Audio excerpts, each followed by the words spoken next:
Okay, let's carry on with Act 2, Scene 2 of The Tempest. Shakespeare online has this image of Caliban, one of many that you can look up out there. Again, everyone who sees him describes him as some kind of half man, half other. We're going to get another description of him coming up here.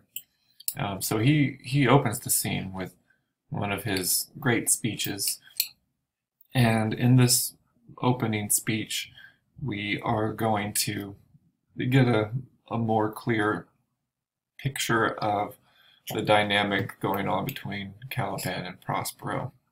And here he is cursing Prospero, his resentment for being enslaved by him. He doesn't hold back, even when it could get him in trouble. Because, well, let's read. He says, "May all the infections that the sun sucks up from bogs, fens, flats, on Prosper fall, and make him by inchmeal a disease. His spirits hear me, and yet I needs must curse." As in, he knows that Prospero has the ability to sort of spy on him, even when he is alone. He has to be careful what he says about Prospero. So this indicates that in order for Prospero to sort of keep Caliban in line over the years, he's used his magic to sort of keep him in line. Oh, something happened here. I'm losing my pause. All right, that was weird. It just came right back. So, so over the years, Prospero has used his magic, and we find out specifically how.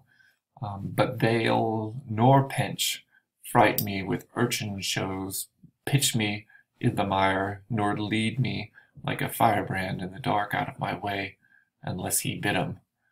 So what he's saying is, through Prospero, certain spirits of the island have pinched him, scared him with like creatures, like an urchin. It's like a weird sea creature, I'm thinking.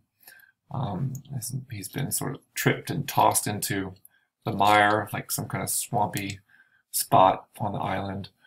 He's been led astray in the dark, and this is all because Prospero has told him to do that.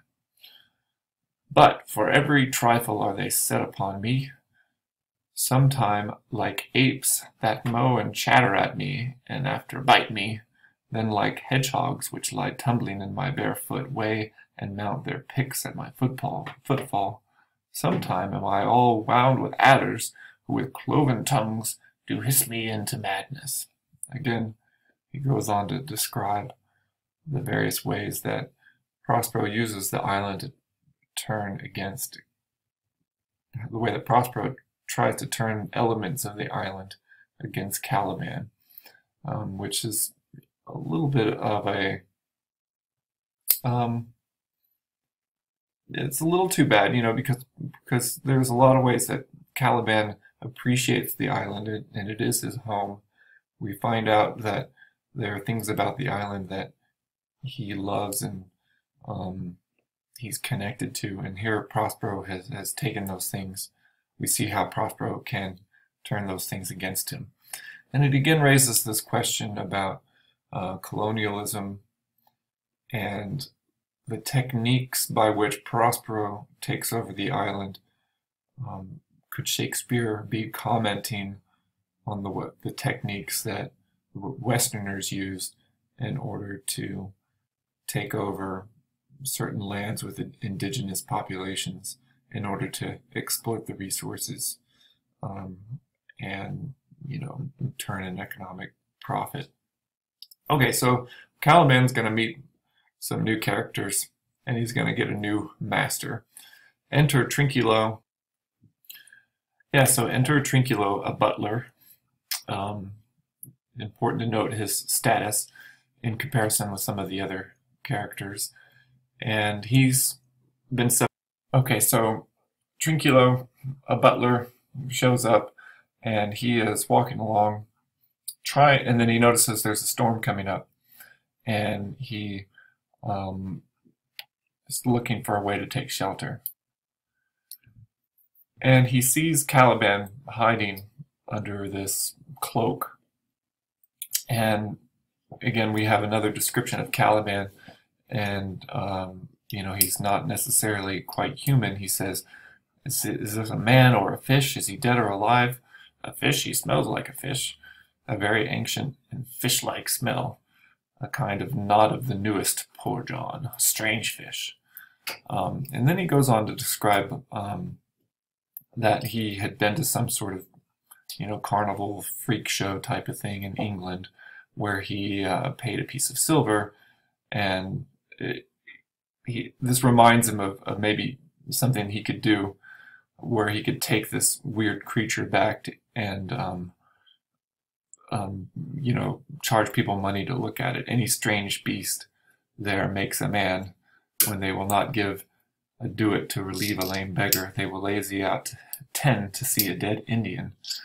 Okay, so this is interesting here too, because this was something that happened where natives, indigenous people were brought back to, in this case in England, where they were shown as sort of novelties, and people paid money to get a look.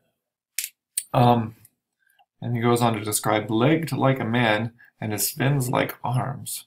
Worn on my troth, I do now let loose my opinion. Hold it no longer. This is no fish, but an islander. So he inspects more closely, finds out this thing is alive. Maybe it got struck by lightning, and then the thunder claps, and he says, the storms come again. My best way is to creep under this gabardine. I think that's the word for cloak, or some kind of, blanket, shawl type of thing. And there is no other shelter hereabouts. Misery acquaints a man with strange bedfellows. I will here shroud till the dregs of the storm be past. So he's going to get under this blanket and hide, wait out the storm with this strange creature. And then comes the next character, Stephano. And Stephano is important because he's the one that has the liquor. He's holding a bottle in his hand. He's singing along. And he hears Caliban reacting to Trinculo. Caliban thinks that he's being tormented by one of Prospero's spirits, and he says, do not torment me. Oh! And then Stephano's like, what's going on? Have we devils here? Do you put tricks upon with savages and men of Ind? Huh? So he's examining this pile of two men and this shroud covering them. And then it's making noise, as Caliban says, the spirit torments me. Ah! And he says, this must be some monster of the isle with 4 legs, who hath got, as I take it, an egg. I think that's some kind of synonym or a derivative of the word ache. He's like suffering some kind of ailment. Where the devil should he learn our language? I will give him some relief, if it be for that. If I can recover him and keep him tame and get to Naples with him, he's a present for any emperor that ever trod on meats and leather. So again, he's got the same idea that Trinculo had. It's like, a monster, some sort of strange oddity is worth something. Okay, can be exploited. He's going to give it some wine or liquor, whatever he's got. And then Caliban says, do not torment me, please. I'll bring home the wood faster. So again, we see how Prospero may have in the past used magic to train Caliban to do his work more quickly.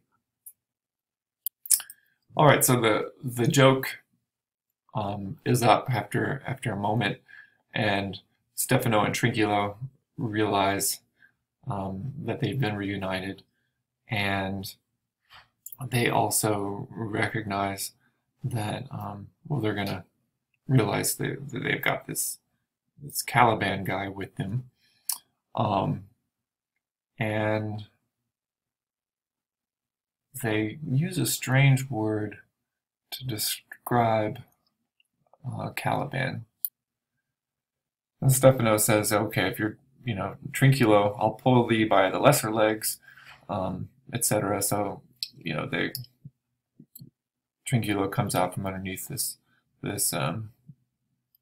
cloak, and then he says, how camest thou to be the siege of this moon calf? Can he vent, Trinculos? As in, can he vent? I think vent might be a word for, when you make wind. It's kind of a joke, is this creature able to fart out Trinculos? And he calls him a moon calf. Now, this is a word for somebody who's born with a deformity. Again, this is characterizing Caliban as this strange beast-like creature. Moon and calf. Moon is associated with childbirth. A calf, it's like this. It's hard to explain the root of the insult here, but in this case, it means somebody who's born with some kind of birth defect. So as Trinculo and Stephano are talking, Caliban, aside, makes a comment and says, these be fine things, and if they be not sprites, that's a brave god and bears celestial liquor. I will kneel to him. So Caliban thinks, wow, these guys are, he thinks they're gods. And not only that, but they've got this what he calls celestial liquor. So he's going to bow down and pledge his alliance with them. And he says, I'll swear upon that bottle to be thy true subject, for the liquor is not earthly. So Stephano and Trinculo catch up a little bit about how, they made it through the storm. And Caliban says, I'll help you, I'll show you every fertile inch of the island, and I will kiss thy foot, I prithee, be my god. This should remind you a little bit about what Caliban mentions earlier when he recounts his first meetings with Prospero, how he was a good Caliban and how he helped Prospero get to know the island, and then Prospero then turns on him. Well, Caliban is going to do the very same thing again with Trinculo and Stephano. He's agreed to ally himself with them and show them around, be their guide. And he's basically, again, putting himself in a position to be taken advantage of. I'll kiss thy foot, I'll swear myself thy subject. And so he says, further, I'll show thee the best springs, I'll pluck thee berries, I'll fish for thee, and get thee wood enough. A plague upon the tyrant that I serve, referring to Prospero. I'll bear him no more sticks, but follow thee, thou wondrous man. So he's talking specifically to Stephano. So Stephano is the one that's the god to him. And Trinculo calls him a most ridiculous monster, to make a wonder of a poor drunkard.